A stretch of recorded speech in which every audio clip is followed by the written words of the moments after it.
And for those who don't know me here in the channel, be aware that I am a fanatic for Robocop.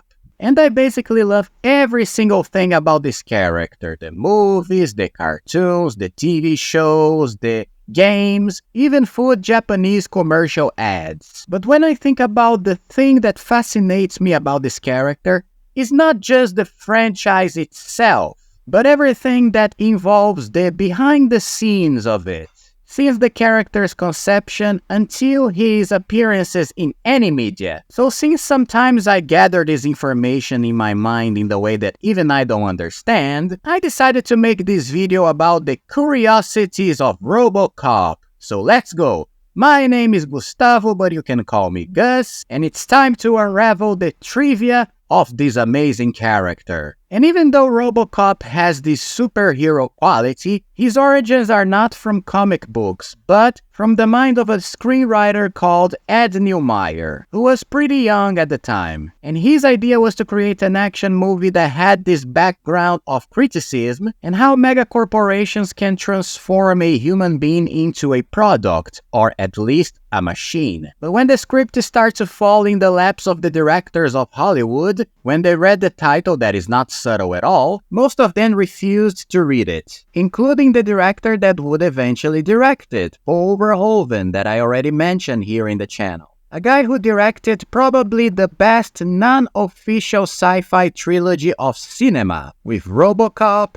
Total Recall, and Starship Troopers. He even directed Hollow Man, which I will certainly talk about it in this channel in the future. And even though he directed these sci-fi action movies, he wasn't an action director before. On the contrary, he was a drama movies director in his original country, the Netherlands. So the legend says that he read the title Robocop in the cover of the script and threw it in the garbage bin of his house. And his wife took the script out of the garbage, read it, and told him, "I think you should read this. There's some interesting stuff in here." So then he started to read it again, and when he arrived at the scene that Clarence Boddicker, the main villain of the movie, kills Alex Murphy, basically destroying his body, he said, "Okay, I want to do it." That's my impersonation of Paul Verhoeven. Yes, I want to do it. I want to do it now. So the production started from then on, which had many problems along the way, including the creation of the character's design and his iconic suit. The first designs created by the amazing visual effects designer of Hollywood, Rob Bottin, and yes, if you join his name, it's gonna become Robotin. They were very similar to Judge Dredd, and it took many alterations to become the visual that we know today. Then came the casting phase of the project, and believe it or not, one of the first actors to be considered was Arnold Schwarzenegger himself, right after his portrayal of the Terminator. But soon the producers gave up on the idea because they thought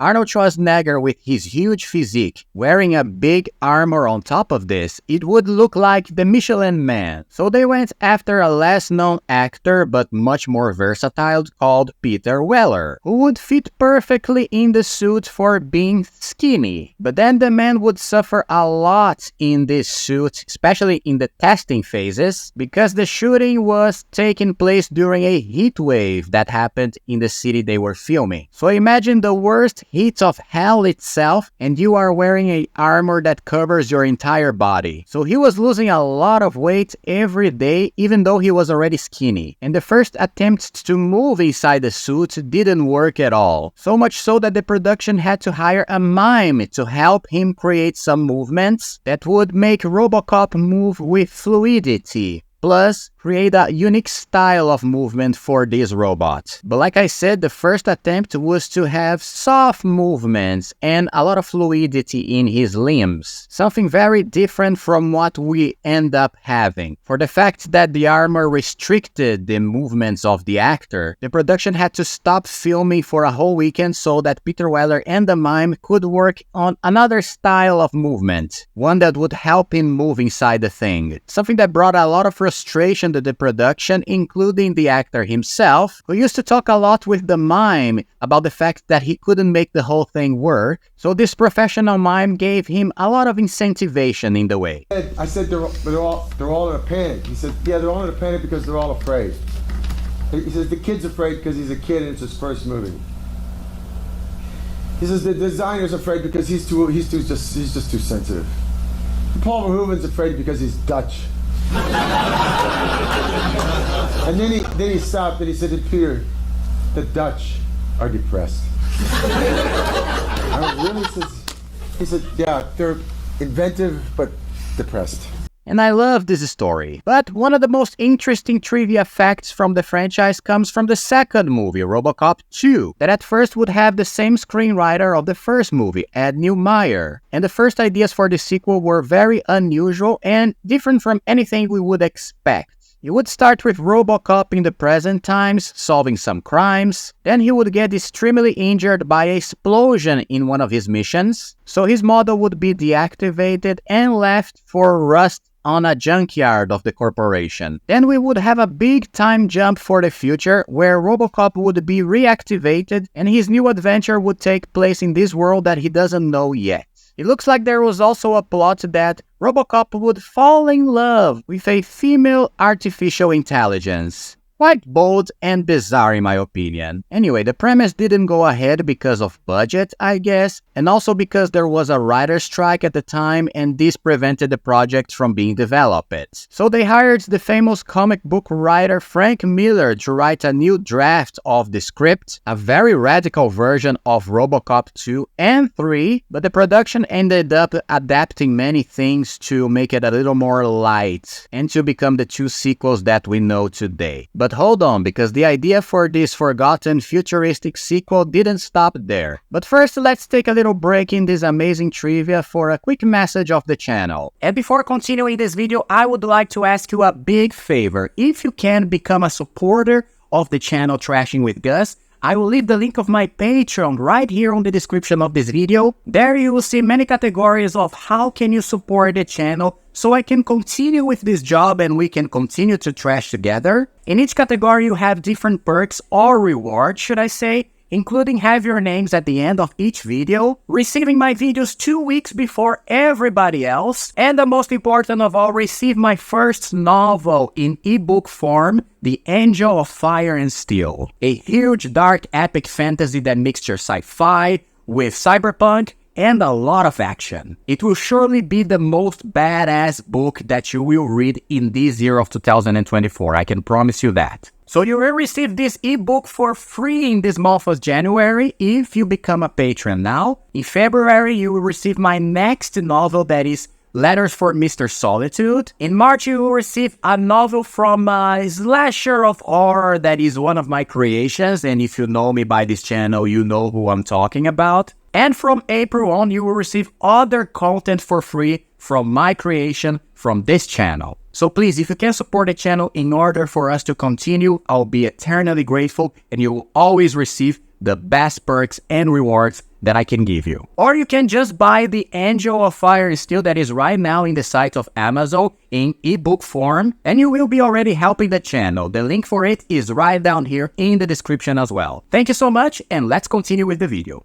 Robocop 3 doesn't have many interesting trivia content besides the fact that it was also written by Frank Miller, at least an adapted version of his script. And these other two versions of Robocop 2 and 3 were released in comic book form, the way he envisioned it. The only thing I can say about Robocop 3 is that I love that he flies, I don't care, it's effing awesome. And it also has some of the Frank Miller's tropes like a gang of mutants in the movie, and there is a very similar element in Dark Knight Returns, the famous Batman comic book. And even though we didn't have a Robocop 4 in the 90s, there were two TV shows that were kind of sequels to the movies, that were Robocop the TV series in 1994 and Robocop Prime Directives in 2000, which makes a great trivia for the fact that Robocop was played by 4 different actors in live action, at least in the 90s before the remake in 2014. He was played by Peter Weller, then Robert Burke in Robocop 3, Richard Eden in Robocop the TV series, and Paige Fletcher in Robocop Prime Directives. I don't remember much about these TV shows, although the people who watched it say that there are some interesting things about it,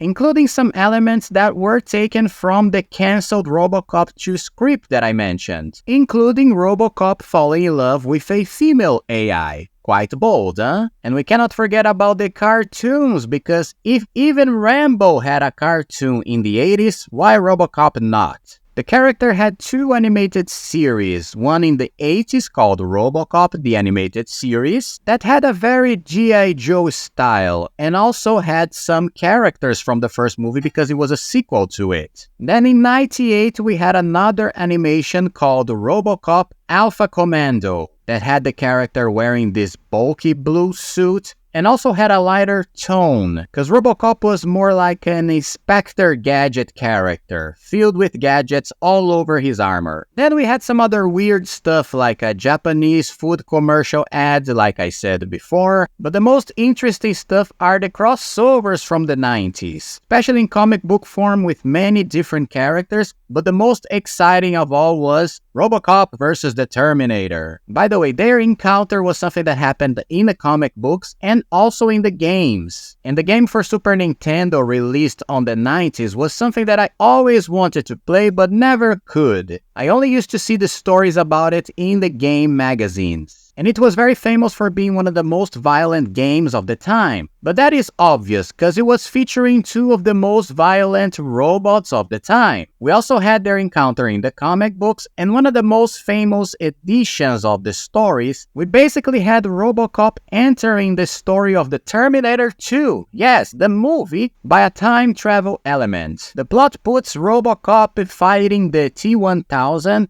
basically in the section of the story of Terminator 2 where they break into the Cyberdyne Corporation. So then he joins the T-800 model, Sarah Connor and John Connor, participating in the chase that takes them to the Mold Steel factory at the end of that movie, with some bizarre plot twists along the way. And I always thought this plot was hilarious because it looks like Robocop was trying to write a fanfic with him in Terminator 2 because he loved that movie so much. Anyway, after that, the character was kinda forgotten until he was resurrected in the remake from 2014. But before that, the project went through many different versions, many different directors, including Darren Aronofsky, a famous drama director that recently had an awarded movie, The Whale, in the Oscars. Also, there were many different actors considered for the role, including Michael Fassbender, Johnny Depp, and Keanu Reeves. Man, imagine Keanu Reeves as Robocop. Whoa. So after many trials and errors, the project ended up in the hands of a director from my country, Brazil, José Padilha, who directed the 2014 remake with Joe Kinnaman as the title role, and an incredible cast with the likes of Gary Oldman, Michael Keaton, Samuel L. Jackson, in a movie that is, you know what, I like Robocop from 2014. It brings back the elements of social commentary regarding the propaganda, the mega corporations, but in terms of iconic, it doesn't even get close to the original movie. As this remake didn't work very well, the project returned to be a straight sequel from the original movie, ignoring this remake and everything that came before, including Robocop 2 and 3, linking back just to the original movie, the famous requel that is very famous today. Many franchises like Halloween did that, but once again it became a cursed project that doesn't move on. And it looks like the idea was to go back to the cancelled Robocop 2 idea with the futuristic setting, with Robocop being reactivated into this future. The name of the script was Robocop Returns, and it would have Ed Neumeier, the screenwriter of the original film, back into the project. And the closest that this project came to become reality was in the hands of the director Neil Blomkamp, director of movies like District 9 that I really love, and other movies that are not so good like Elysian and Chappie. But I think this project in the hands of a director with visual flair like his would be kinda perfect. Also because he takes many elements of Robocop and uses them in his movies. So I wish I could see what he would have done. It was not clear why he left the project, but once again the production stopped. And the last news we had about the movie was that this script was in the hands of a director named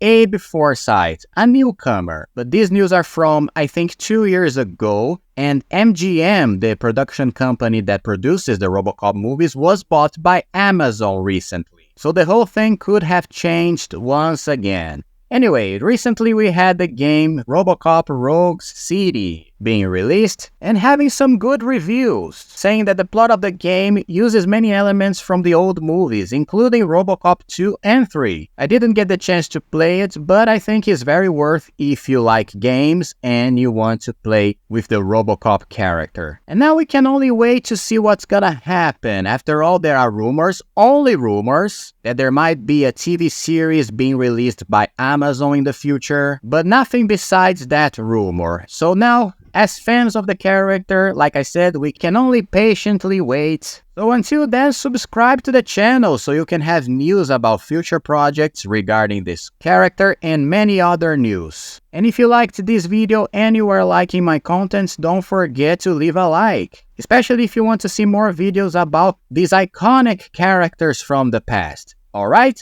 this is it for today. See you in the next Trashing with Gus, and bye bye.